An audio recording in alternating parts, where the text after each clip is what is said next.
The fallout from the FBI's extraordinary search of Donald Trump's home and club in Florida. We're learning more about what they did, what they found, as partisans debate this unprecedented development. Chief Washington correspondent John Carl starts us off. Good morning, John. Good morning, George. We're learning new details about the FBI's raid of Mar A Lago as Republican attacks on the Department of Justice and the FBI intensify, prompting fears that rhetoric could turn to violence.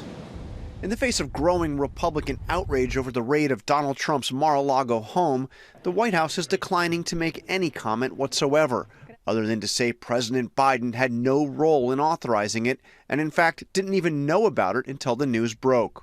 The president was not briefed, was not aware of it. No one at the White House was given a heads up. No, that did not happen. Republicans are accusing the Biden administration of weaponizing the FBI and the Justice Department. Some Trump allies are even calling to defund the FBI.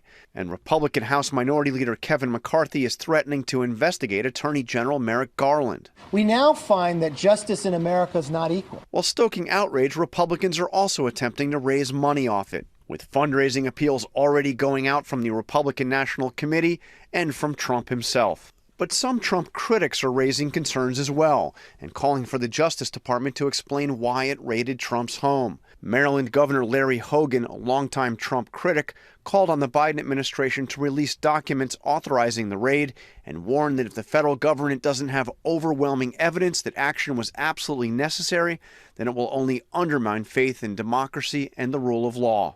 The Justice Department and the FBI have refused to comment, standard policy in an ongoing investigation.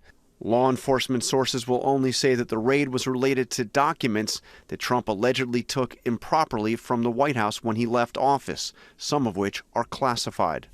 Trump himself could reveal the reasons for the raid. His lawyers were given a copy of the warrant, which would detail the reasons for the search, but he has declined to release it.